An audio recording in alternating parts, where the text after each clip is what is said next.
We have a transformative week full of planetary transits. In this week's astrology, Venus enters Scorpio, causing us the need to experience deeper relationships. Neptune will shift out of retrograde motion, allowing us to review how far we've come over the last 5 months concerning seeing things for what they truly are. And Venus will make the most transits over these next 7 days, which might enunciate the need to focus on our love lives, finances, plus rev up the urge to indulge a bit. And the vibes on the graph give a nice visual of how the week is playing out. Throughout this week, romantic vibes are going to peak and valley, so from the 4th all the way up until the 10th, we're going to see the energy ebb and flow. And this is due to all the Venus transits that we have occurring throughout this week. So in a nutshell, this romantic energy is going to intersect every other vibe that's going on the graph. From the 4th going up until the 6th, we have a smidge of mental vibes, solitude, and emotional sensitivity intersecting that romantic energy. It could be a week where we're having mixed emotions about some romantic situations. It may be a time where we're just needing a little space to ourselves, and there might be some moments where we feel extra triggered about some of our associations when it comes down to love life scenarios. From the 6th to the 8th, romantic vibes continue, and it's going to intersect mental vibes. Mental vibes will be the highest on the graph at that point, which is due to all the mercurial stuff that's occurring. This could be a time to really concentrate on our romantic goals. This could be a time where we're feeling more positive about our prospects and our situation overall when it comes down to love life concerns. And overall, our minds might be more receptive to flirtation at this point in time. Over the weekend, mental and romantic vibes are going to continue, and they'll intersect good luck energy, social vibes, and family and friends. The weekend has some interesting tones to it.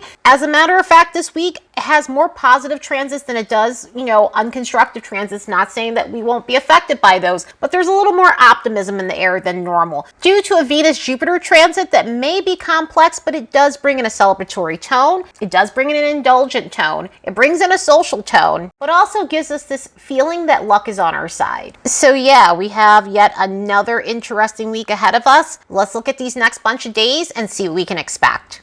As a reminder, don't forget to like and subscribe because it helps this channel grow. And if you'd like to support the work of this channel, you could do so by buying me a fresh cup of coffee. There's a link in the description box below.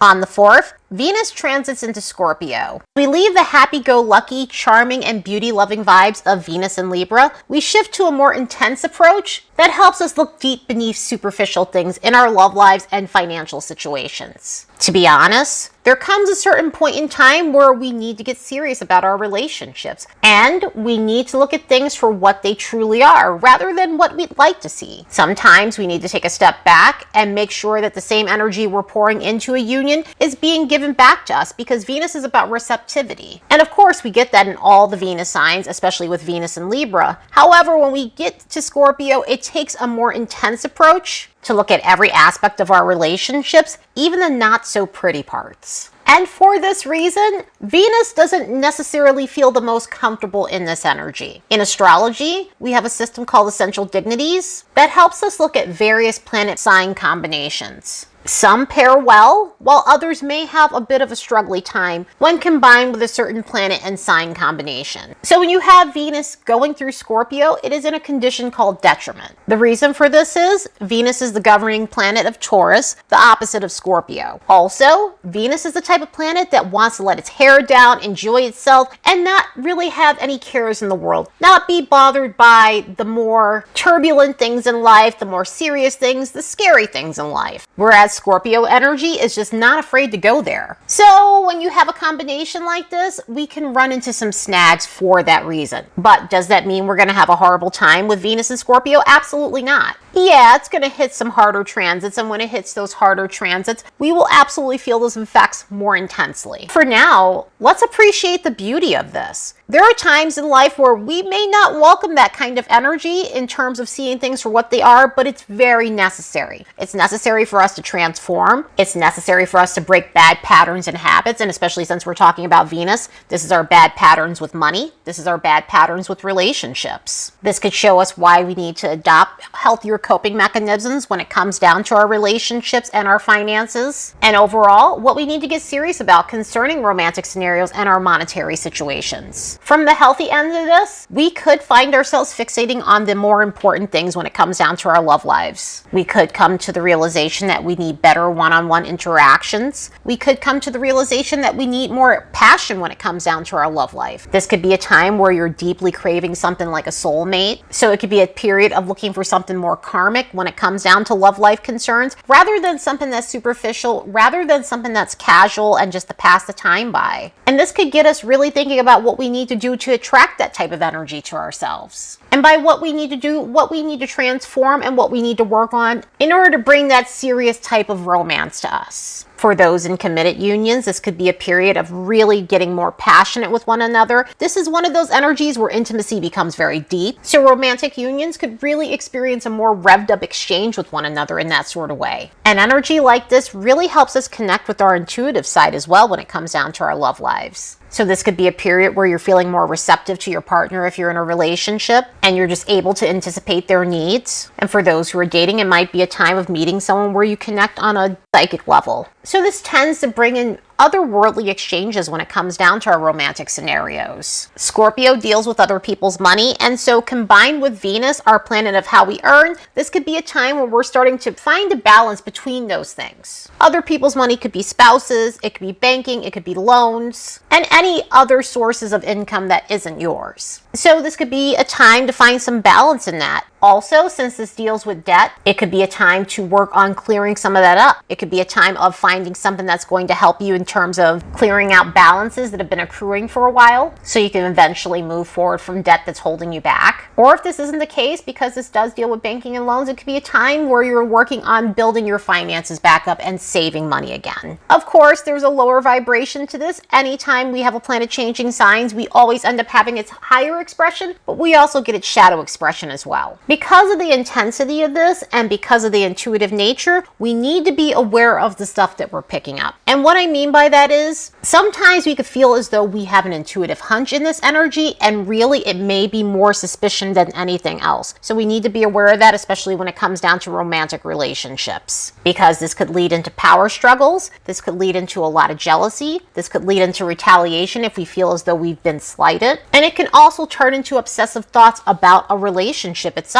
The way these feelings of suspicion can manifest is through shutting down when it comes down to our romantic scenarios. So that's something else we have to be aware of. What happens in this energy is, because of the obsessive nature and because of the suspicious nature, sometimes we can get a little more defensive than normal and more self-protective than normal, to the point of closing ourselves off. So we need to be aware of that within this energy. So this is why this energy can get really intense rather than lighthearted when you have Venus in Scorpio, because it really does rev up things that we should look at, of course, but there are also things that we definitely don't need to read into too much, because it can create these lower expressions of this energy. So if these feelings arise, try to find the best way to ground yourself and really think things through before reacting in a way that may end up being problematic later. The great thing is, within a day of Venus being in Scorpio, it's going to connect with Saturn in a harmonious way. Venus is going to make a trine with Saturn, which could help us feel determined to establish more stability in our love lives and our financial situations. So this puts us off to a great start in this Venus energy with Scorpio. A vibe like this can really help push us when it comes down to commitments in our lives, particularly commitments when it comes down to Venus things, which of course has to do with our love lives. So in romantic scenarios, this could be a time where you're starting to see that things are becoming more established in a union. If you're already in a committed union, this may be a time where you guys are cementing things more so within your relationship. And overall, it could really bring in a time where you're seeing more consistency when it comes down to your love life. On a financial level, this could help us in terms of getting back on track when it comes down to our funds. So whatever we might be investing our energy in could lead to reliability when it comes down to our funds. That could be in the form of a job.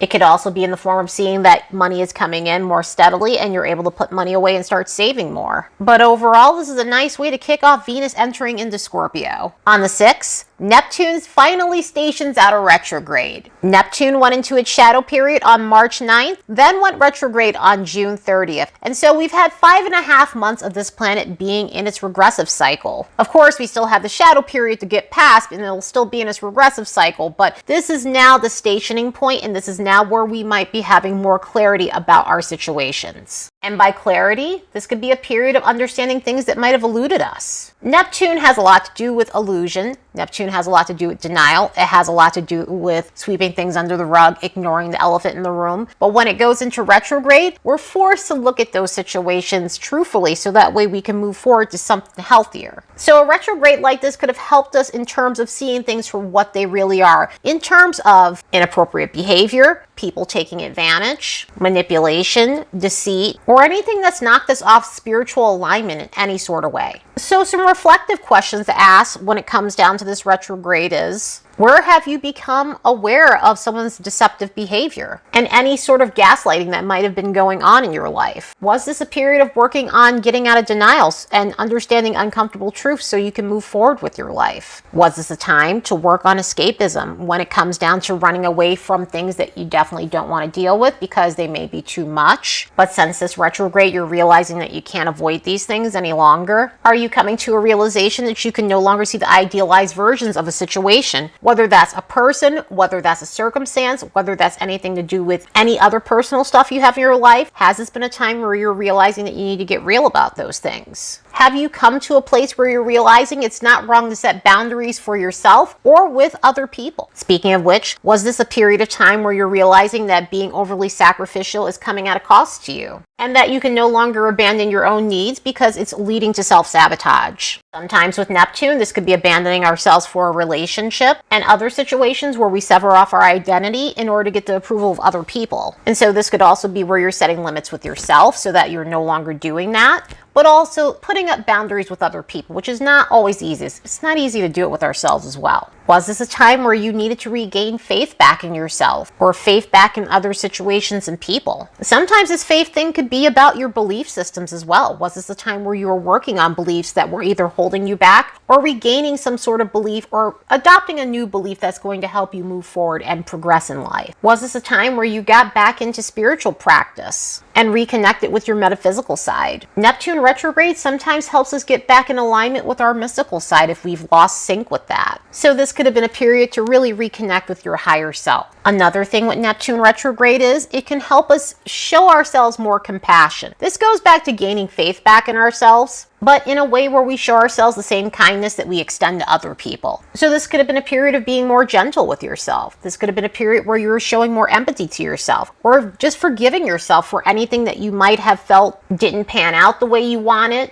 or you felt like you went about something completely wrong. This is the time to show yourself that empathy that you deserve and that compassion that you extend to other people. This could also be a time of forgiveness for other people and extending that compassion and empathy to them if you haven't done that. Because sometimes within Neptune, we can see that we might have been more closed off and not giving that to other people in a healthy way. It might have been a period of healthy forgiveness towards other people. Neptune will not go out of shadow until March 25th of 2024. It's got a long shadow period. It's a slow moving planet. So we're not quite done with Neptune retrograde, of course. I mean, in the post-shadow, we go over everything that happened during the retrograde, but this time with more clarity than we had previously. On that same day, Mercury is going to make a Sesquiquadrate with Uranus, which could create moments where conversations deviate from the norm. This tends to be a wacky alignment because things don't necessarily go as expected. Conversations tend not to flow like we intended them to. So interaction-wise, this could be a little bit edgy. It could be one of those days where communication is a little bit more irritating than normal due to this reason. And for that, things might feel more peculiar than normal when it comes down to dealing with other people and even other situations. Also, this is a very hyperactive transit, so our minds could feel like they're running a mile a minute under something like this. Sure, there are times where we want our minds to be very active, but this tends to go in the way of feeling hyper in the sense of nervousness and restlessness and things like that. So it could be uncomfortable for that reason. To top that off, on the same day, the sun's going to make a Semisquare with Pluto, and this could rev up situations where we deal with people who have domineering personalities. And with an energy like this, we could be dealing with people who are so overbearing that it's hard to express ourselves for that reason. So it could really put a wild tone to the day. But by the time we get to the 8th, the sun's going to make a trine with Chiron, and that should really put some chill vibes into the air. And this also happens to be the countdown to Chiron going direct. In 19 days, Chiron's going to station out of retrograde. So this trine with the sun is associated with the retrograde motions either starting on one side when we get to when we're at the beginning part of the retrograde, and also ending when we're getting to that winding down point of the regressive cycle. A vibe like this can bring in an air of encouragement, especially if we've been doubting ourselves in some sort of way. It can help us in terms of having more self-assurance. It can help us in terms of being more self-expressive and healing things that put a damper on our ego overall.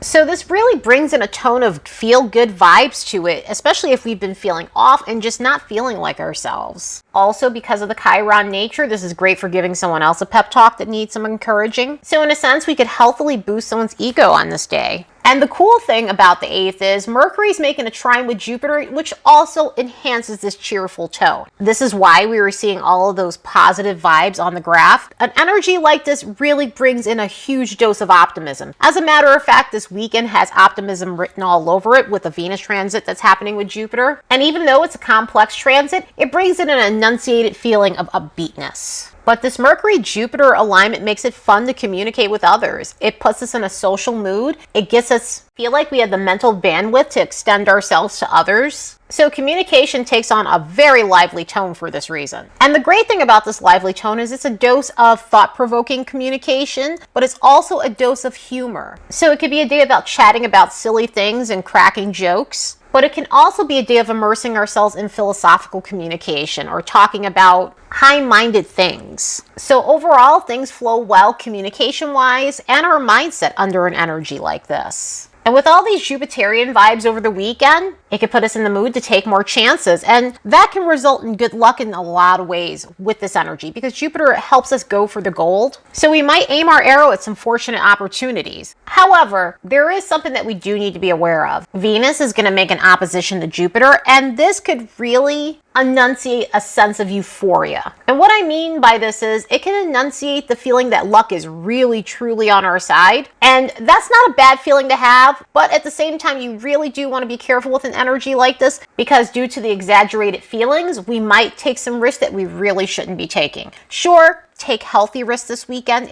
There's definitely that good luck energy in the air over the weekend, so you never know what might happen. But really try to take as much healthy risk as something seems too good to be true. It may be too good to be true. So definitely step back if you see something like that. But the higher expression of this helps us feel abundant. It helps us feel more upbeat. Venus and Jupiter coming together brings in a celebratory tone, and so we'll be in the mood to socialize, we'll be in the mood to party. And there's absolutely nothing wrong with none of those things. I'm an Aries, so I'm always down for that. But at the same time, an energy like this can cause us to take it too far. This is a very indulgent energy. So sometimes we can go overboard when it comes down to drinking, eating, and any other feel-good thing that we like to do. Because this is Venus, sometimes this could be love. And so an energy like this, when we have Venus opposed Jupiter, sometimes you might find yourself binging on love, binging on relationships. In other words, just really craving over-the-top displays of affection. And even being insatiable when it comes down to intimacy, which, hey, there's nothing wrong with that. At the same time, there's always a limit to something. And due to the unhealthy tones of this, it can show where we're blowing things out of proportion when it comes down to our romantic scenarios. So that's something else you want to be aware of within this. And again, because this is an overdoing it sort of energy, we need to be aware of overspending as well because it can get a little crazy within this energy. So definitely try to ground yourself the best way you can and try to channel this energy in the most healthiest way possible. So yeah, what a week. I'm happy to see the positive transits though. I am happy to see the jolly transits. Even if we have Venus opposed Jupiter being a hard transit, still not like the transits we were experiencing in October and November. We've got some harsh ones this week, of course. At the same time, we can all use a moment to let our hair down and enjoy ourselves in the most healthiest way possible. Anyway, I hope you all have the best week ever. Later, and see you in the next episode.